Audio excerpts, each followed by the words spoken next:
ഗസയിൽ ഇന്നും പലസ്തീനുകളുടെ ജീവനെടുത്ത് ഇസ്രായേൽ ആക്രമണം. യെല്ലോ ലൈൻ മറികടന്നതിന് ഒരാളെ വെടിവെച്ചു കൊന്നെന്ന് ഇസ്രായേൽ സൈന്യം അറിയിച്ചു. വടക്കൻ ഗസയിലെ ബൈത്ലാഹിയയിൽ ഇന്ന് 3 തവണ ഇസ്രായേൽ വ്യോമാക്രമണം നടത്തി. ഒരു മാസത്തിനിടെ 282 തവണയാണ് ഇസ്രായേൽ വെടിനിർത്തൽ കരാർ ലംഘിച്ചത്. ഗസയ്ക്ക് കൂടുതൽ സഹായം എത്തിക്കാൻ സിക്കിം അതിർത്തി തുറന്നതായി ഇസ്രായേൽ അറിയിച്ചു. മുഴുവൻ ബന്ദികളെയും ജീവനോടെ തിരിച്ചെത്തിക്കാൻ കഴിയാത്തതിൽ നെതന്യാഹുവിന് മാപ്പ് നൽകണമെന്ന് ഇസ്രായേൽ പ്രസിഡന്റിനോട് ട്രംപ് അഭ്യർത്ഥിച്ചു.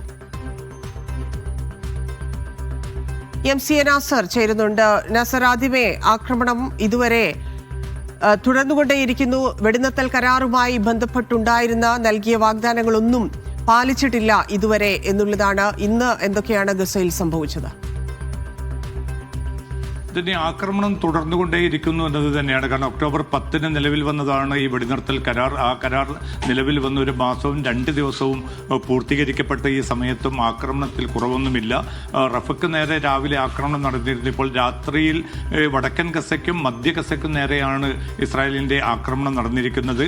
വടക്കൻ ഗസയിലെ പല പ്രദേശങ്ങൾക്ക് നേരെ ആക്രമണം നടന്നതായിട്ടുള്ള റിപ്പോർട്ടുകൾ പുറത്തു വരുന്നുണ്ട്. മധ്യ ഗസയിലും ഖാൻ യൂനിസ് ഉൾപ്പെടെയുള്ള കേന്ദ്രങ്ങളിലേക്ക് കൂടി ആക്രമണം ഇസ്രായേൽ വ്യാപിപ്പിച്ചിട്ടുണ്ട്. അതേസമയം വെടിനിർത്തലിന്റെ 2ാം ഘട്ടവുമായി ബന്ധപ്പെട്ട ചർച്ചകൾ, തിരക്കിട്ട ചർച്ചകൾ അമേരിക്കയും മധ്യസ്ഥ രാജ്യങ്ങളും തുടർന്നുകൊണ്ടിരിക്കുകയാണ്. പക്ഷേ ഏതെങ്കിലും അർത്ഥത്തിൽ ഇസ്രായേലിനെ ഇത്തരമൊരു 2ാം ഘട്ട ചർച്ചയിലേക്ക് പ്രേരിപ്പിക്കാൻ ഉതകുന്ന നടപടികളോ അതുമായി അനുകൂലമായിട്ടുള്ള തീരുമാനങ്ങളോ ഇസ്രായേലിന്റെ ഭാഗത്തുനിന്ന് പുറത്തു വന്നിട്ടില്ല. കാരണം ഇപ്പോൾ റഫയിൽ യെല്ലോ ലൈനിന് പിറകിലുള്ള ഹമാസിന്റെ തുരങ്കങ്ങളുണ്ട്. അതിലുള്ള 150 മുതൽ 200 വരെ വരുന്ന പോരാളികളുണ്ട്. അവരുടെ മോചനവുമായി ബന്ധപ്പെട്ട് അവരെ ആയുധങ്ങൾ ഉപേക്ഷിച്ച് പോകാൻ ഇസ്രായേൽ തയ്യാറാകണം എന്നൊരു നിർദ്ദേശമാണ് അമേരിക്കൻ നേതൃത്വം, പ്രധാനമായിട്ടും ട്രംപിന്റെ മുഖ്യ ഉപദേശകൻ കൂടിയായിട്ടുള്ള ജറദ് കുഷ്നർ മുന്നോട്ട് വെച്ചിരിക്കുന്നത്. പക്ഷേ ഇതുമായി ബന്ധപ്പെട്ട ഇസ്രായേലിന്റെ പ്രതികരണം ഇനിയും വ്യക്തമായിട്ടില്ല. കാരണം ഹമാസിന്റെ പോരാളികളെ ഹമാസിന്റെ നിയന്ത്രിത സ്ഥലത്തേക്ക് പോകാൻ അനുവദിക്കണമെന്നാണ്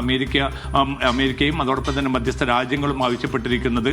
പക്ഷേ അവരെയും തുരങ്കങ്ങളെയും പൂർണ്ണമായും തങ്ങൾ അമർച്ച ചെയ്യുമെന്നൊരു നിലപാടിലാണ് പ്രതിരോധ മന്ത്രി നിലയുറപ്പിച്ചിരിക്കുന്നത്. ഇത്തരമൊരു സാഹചര്യത്തിൽ ഈ 2ാം ഘട്ട ചർച്ച നടക്കണമെങ്കിൽ ഈ 150-ലധികം വരുന്ന ഹമാസ് പോരാളികളുടെ മോചനവുമായി ബന്ധപ്പെട്ട കാര്യത്തിൽ കൃത്യമായിട്ടുള്ള ഒരു തീരുമാനം ഇസ്രായേൽ കൈക്കൊള്ളേണ്ടി വരും.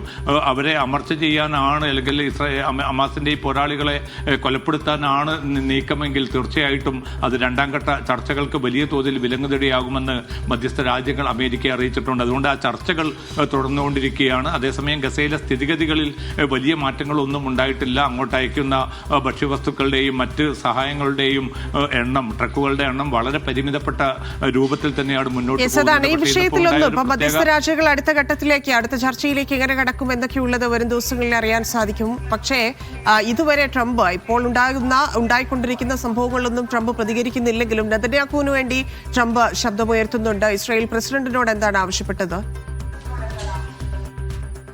ഇതിനകത്ത് നേരത്തെ തന്നെ ട്രംപിന്റെ ഇസ്രായേൽ സന്ദർശന വേളയിൽ അദ്ദേഹം ആവശ്യപ്പെട്ടിരുന്നു നെതന്യാഹുവിന് ഈ നിലവിലുള്ള ഒരു സാഹചര്യത്തെ എല്ലാം അദ്ദേഹത്തിന് പുറത്തു കൊടുക്കണം.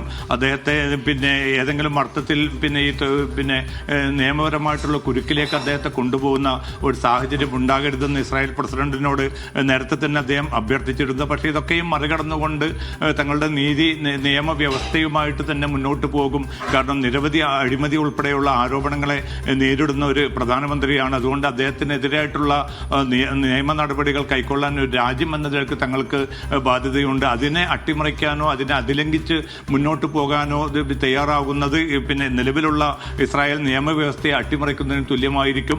അതുകൊണ്ട് അത്തരം കാര്യങ്ങളിൽ ഇടപെടാൻ തങ്ങൾക്ക് പരിമിതിയുണ്ട് എന്ന കാര്യം അമേരിക്കയെ അറിയിച്ചിരുന്നു. പക്ഷേ എങ്കിൽ പോലും വീണ്ടും നെതന്യാഹുവിന്റെ നിർബന്ധം കാരണമായിരിക്കാം ഇന്ന് ട്രംപ് ഔദ്യോഗികമായി തന്നെ ഇക്കാര്യം ഇസ്രായേൽ പ്രസിഡന്റിനോട് ആവശ്യപ്പെട്ടിരിക്കുകയാണ്. എത്രയും പെട്ടെന്ന് ഇദ്ദേഹത്തിനെതിരെയുള്ള എല്ലാ കേസുകളും പിൻവലിക്കണം. അങ്ങനെ നെതന്യാഹുവിന് പൂർണ്ണമായിട്ടും ഇസ്രായേൽ മാപ്പ് നൽകണം. അദ്ദേഹത്തിന്റെ ഭാഗത്തുനിന്ന് പല അപാകതകളും സംഭവിച്ചിട്ടുണ്ട്. പക്ഷെ അതിന്റെ പേരിൽ അദ്ദേഹത്തെ വേട്ടയാടുന്നത് ഇസ്രായേലി പൗരനോട് ചെയ്യുന്ന അല്ലെങ്കിൽ ഇസ്രായേലി സന്താനത്തോട് ചെയ്യുന്ന ഏറ്റവും വലിയ അപരാധമായിരിക്കും. അത്തരമൊരു തീരുമാനവുമായിട്ട് ഇസ്രായേൽ ജനത, ഇസ്രായേൽ എന്ന രാജ്യം മുന്നോട്ട് പോകരുതെന്നാണ് ഇപ്പോൾ ട്രംപ് അഭ്യർത്ഥിച്ചിരിക്കുന്നത്. നിലവിലുള്ള ഈ ഒരു പ്രതിസന്ധിയിൽ നെതന്യാഹു ഈ നിയമ നടപടികളുമായിട്ട് മുന്നോട്ട് പോവുകയാണെങ്കിൽ അദ്ദേഹം എല്ലാ അർത്ഥത്തിലും പ്രശ്നത്തിലും കുടുങ്ങും. അദ്ദേഹത്തിന് പ്രധാനമന്ത്രി സ്ഥാനം വരെ രാജിവെക്കേണ്ട ഒരു സാഹചര്യം ഉണ്ടാകും. കാരണം അത്രയും ശക്തമായിട്ടുള്ള തെളിവുകളാണ് നെതന്യാഹുവിനെതിരെയുള്ളത്.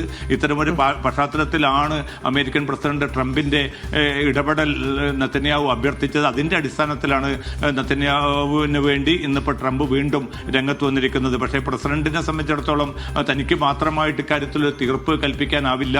അത് ഇസ്രായേലി പൊതുസമൂഹവും ഇസ്രായേൽ പാർലമെന്റുമാണ് ഇക്കാര്യത്തിൽ തീരുമാനം കൈക്കൊള്ളേണ്ടതെന്ന പ്രതികരണമാണ് ഇസ്രായേൽ പ്രസിഡന്റ് എന്ന നിലയ്ക്ക് ഹെർസോഗ് ഇപ്പോൾ ഏറ്റവും അവസാനമായിട്ട് അമേരിക്കൻ നേതൃത്വത്തെ അറിയിച്ചതെന്നാണ് വാർത്താമാധ്യമങ്ങൾ റിപ്പോർട്ട് ചെയ്യുന്നത്.